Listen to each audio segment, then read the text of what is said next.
Hai semuanya, welcome back tutorial geografi bab 4 litosfer dalam kehidupan manusia. Ini adalah bagian dari lisan kedua yang berjudul relief dan penyebabnya.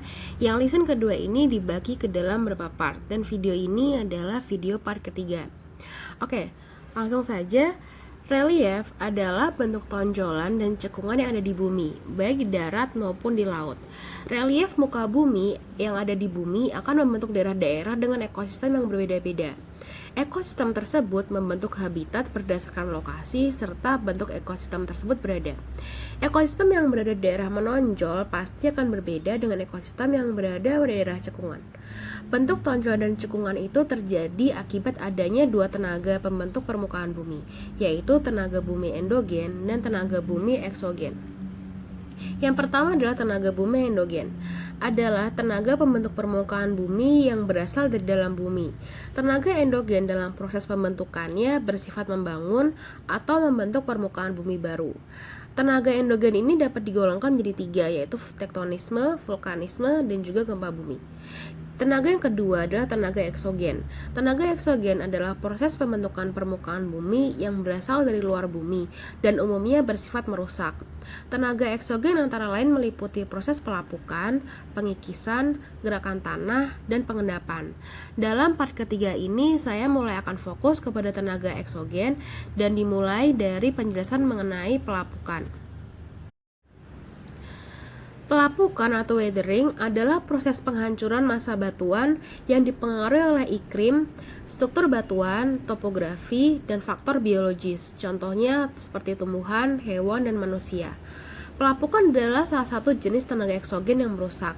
Beberapa dampak dari pelapukan dapat kita lihat pada batuan yang hancur yang membentuk daerah gurun karena perbedaan suhu ekstrim antara siang dan malam hari. Penggalian barang tambang yang merusak lapisan batuan atau tanah hingga larutan zat kapur oleh air hujan. Pada umumnya proses pelapukan ini membutuhkan waktu yang sangat lama, di mana proses-proses pelapukan ini tergantung kepada beberapa faktor. Yang pertama adalah faktor cuaca atau iklim.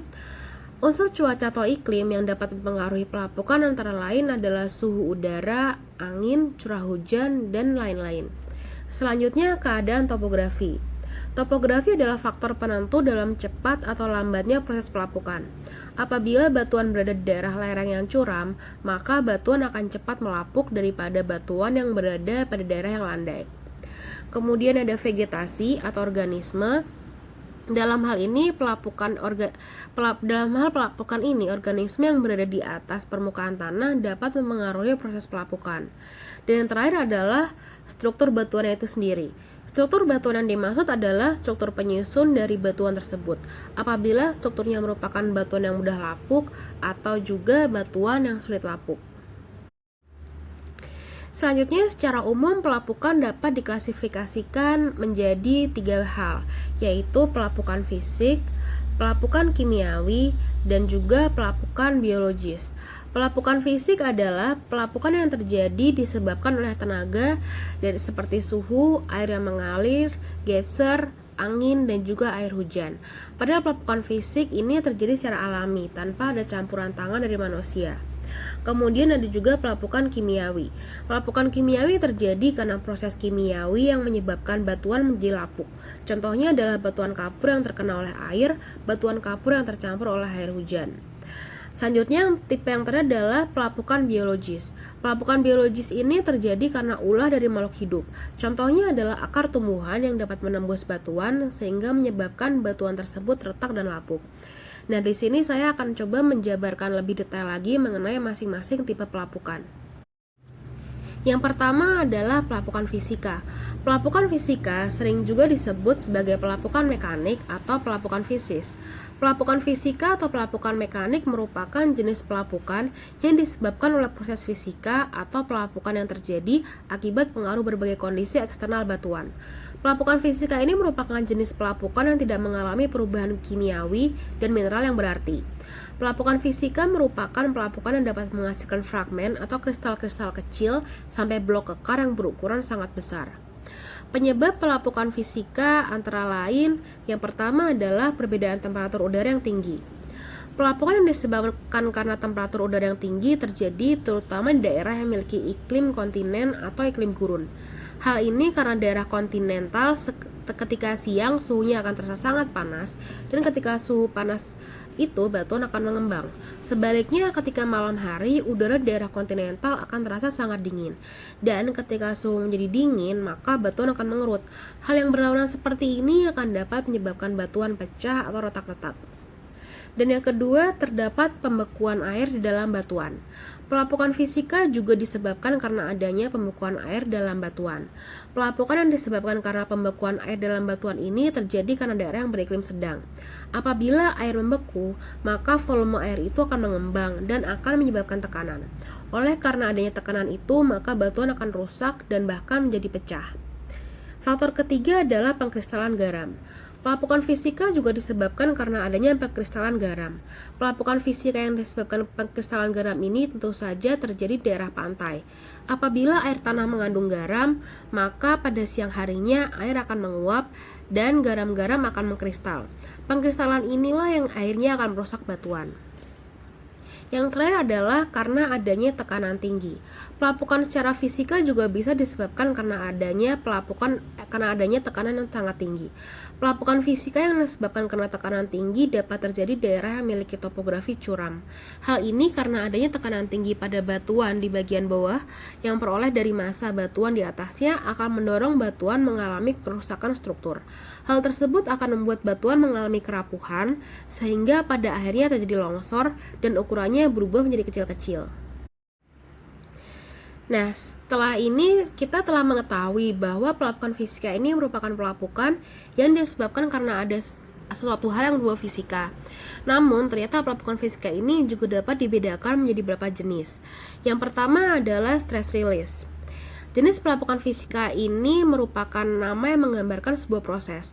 Proses yang dimaksud adalah batuan yang muncul ke permukaan bumi akan melepaskan stres dan menghasilkan kekar-kekar yang retak dan sejajar permukaan topografi. Retakan-retakan itu membagi batuan menjadi lapisan-lapisan atau lembaran yang sejajar dengan permukaan topografi. Ketebalan dari lapisan hasil proses heating ini akan semakin tebal menjauhi dari permukaan. Proses pelapukan seperti ini biasanya terjadi pada batuan beku terobosan yang keberadaannya dekat dengan permukaan bumi. Kemudian ada salt weathering. Salt weathering merupakan peristiwa pertumbuhan kristal pada batuan. Pertumbuhan kristal pada batuan di bagian pori-pori ini pada akhirnya akan menimbulkan tekanan tinggi yang dapat menyebabkan kerusakan atau pecahnya batuan. Selanjutnya ada frost action dan hydrofracturing. Air dan jenis larutan apapun yang tersimpan dalam pori akan meningkatkan volumenya sebesar 9% ketika membeku. Hal ini tentu saja akan menyebabkan tekanan yang cukup kuat untuk memecahkan batuan yang ditempatinya tersebut. Selanjutnya ada isolation weathering. Isolation weathering terjadi akibat adanya pemanasan dan pendinginan permukaan karena pengaruh matahari. Pelapukan seperti ini akan punya pengaruh besar daerah yang mengalami perbedaan suhu cukup besar. Yang kelima atau yang terakhir adalah alternate wetting dan drying. Yang dimaksud dengan alternate wetting dan drying adalah pengaruh penyerapan dan pengeringan dengan cepat. Selanjutnya saya akan mulai menjelaskan pelapukan yang jenis kedua, yaitu pelapukan kimia. Pelapukan merupakan proses alamiah yang terjadi pada batuan. Namun meski alamiah, pelapukan ini tidak terjadi dengan sendirinya. Adapun di sekitar batuan sendiri, pastilah terdapat berbagai macam faktor yang akan mempengaruhi terjadinya pelapukan secara kimiawi tersebut. Hal ini juga berlaku pada pelapukan kimia. Ada berbagai faktor yang mempengaruhi terjadinya pelapukan kimia. Contohnya adalah yang pertama, komposisi dan ukuran batuan. Komposisi batuan merupakan salah satu faktor yang sangat mempengaruhi pelapukan kimia. Ada mineral yang mudah untuk bereaksi dengan air, oksigen, dan juga gas asam akan lebih cepat lapuk daripada mineral yang sulit bereaksi dengan air, oksigen, dan gas asam arang. Ukuran batuan merupakan salah satu faktor yang dapat mempengaruhi pelapukan kimia. Adapun semakin kecil ukuran batuan, maka intensitas untuk bereaksi kimia pada batuan tersebut akan semakin cepat pula pelapukannya. Faktor kedua adalah iklim. Faktor kedua yang mengaruhi pelapukan kimia ini adalah iklim basah dan juga panas. Misalnya iklim hujan tropis akan mempercepat proses reaksi kimia, sehingga batuan menjadi cepat lapuk. Dan faktor yang terakhir adalah vegetasi dan binatang. Dalam kehidupannya, vegetasi dan binatang akan menghasilkan asam-asam tertentu, oksigen dan gas asam arang, sehingga akan mudah bereaksi dengan batuan. Hal itu berarti vegetasi dan binatang ikut mempercepat proses pelapukan batuan yang ada di sekitarnya. Selanjutnya, berdasarkan proses yang terjadinya, pelapukan kimia dapat terjadi karena 3 reaksi. Reaksi-reaksi yang menyertai pelapukan kimia ini meliputi pelarutan atau solution, kemudian ada pelepasan hidrogen atau hidrolisis, dan juga yang terakhir adalah oksidasi. Pelarutan atau solution adalah proses pelapukan kimia yang terjadi karena material batuan tersebut terlarut ke dalam air sehingga batuan yang keras akan berubah menjadi batuan yang lunak dan lumat. Adapun contoh pelarutan atau solution ini adalah reaksi antara batu kapur dengan air. Batuan kapur atau gamping memang akan bereaksi dengan air. Reaksi tersebut akan menghasilkan panas dan juga gelembung udara akibat perlepasan karbon dioksida. Pada akhir reaksi tersebut, batuan kapur yang pada mulanya keras akan berubah menjadi lumat dan bahkan sebagian akan terlarut ke dalam air. Karena proses pelapukan ini akan menghasilkan karbon dioksida, maka proses pelapukan melalui pelarutan atau solution ini kadang-kadang juga disebut dengan karbonasi. Jenis yang kedua adalah hidrolisis atau pelepasan hidrogen. Hidrolisis merupakan proses pelapukan kimia yang terjadi akibat reaksi material batuan dengan air melalui pelepasan hidrogen dan juga OH- yang bersifat basa. Kedua ion tersebut kemudian akan bereaksi masing-masing pada batuan sehingga akan terjadi proses pemecahan batuan. Contoh pelapukan kimia melalui proses ini akan menghasilkan tanah liat dan juga garam laut. Dan yang terakhir adalah oksidasi. Oksidasi merupakan proses pelapukan batuan secara kimiawi yang terjadi akibat reaksi suatu material dengan oksigen. Ada banyak sekali contoh pelapukan kimia seperti ini yang ada di sekitar kita. Sebagai contohnya adalah proses mengkaratnya besi. Melalui oksidasi, ion Fe yang terdapat pada besi akan membentuk karat pada bagian luar mantel, misalnya adalah paku. Karat yang ada pada besi akan terus-menerus mengalami pelapukan sehingga akan menyebabkan massa besi perlahan-lahan akan berkurang. Pelapukan kimia yang terjadi pada batuan dapat menghasilkan bentuk yang berupa perbedaan topografi. Pada umumnya, bentuk topografi hasil pelapukan kimia hanya berskala kecil.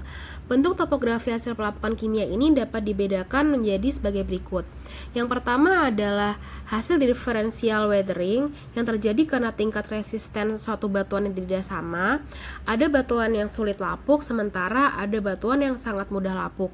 Kemudian ada juga tor. Tor merupakan batuan bundar hasil pengelupasan yang masih melihatkan pada batuan dasar. Kemudian ada juga exfoliation dome, yakni bukit atau kubah yang permukaannya terkelupas.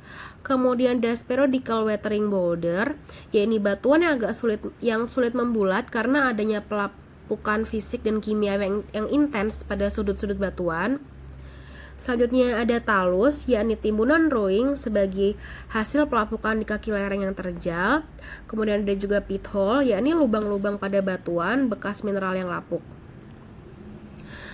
Selanjutnya saya akan menjelaskan mengenai pelapukan biologi. Pelapukan biologi merupakan pelapukan batuan yang disebabkan karena adanya aktivitas makhluk hidup, baik manusia, binatang maupun tumbuhan. Pelapukan biologi ini juga seringkali disebut dengan pelapukan organis. Di atas sudah dijelaskan bahwa sebelumnya terdapat 3 jenis pelapukan batuan. Pelapukan biologi ini bersifat menyempurnakan pelapukan fisika dan juga kimia yang telah terjadi sebelumnya. Sebagai contoh adalah ketika kita melihat batu yang sudah retak karena ada perubahan suhu yang tadinya sangat panas menjadi sangat dingin. Kemudian dari sela-sela retakan batuan tersebut muncul tanaman-tanaman semacam lumut dan juga mikrobiologi yang lama-kelamaan akan menghancurkannya. Nah, itulah contohnya perpaduan pelapukan fisika dan biologi. Pelapukan biologi ini dapat terjadi dari beberapa sebab. Ada dari hewan, mikroorganisme, tumbuhan, dan juga manusia. Oke, sekian mengenai pelapukan. See you on next lesson and thank you so much for watching.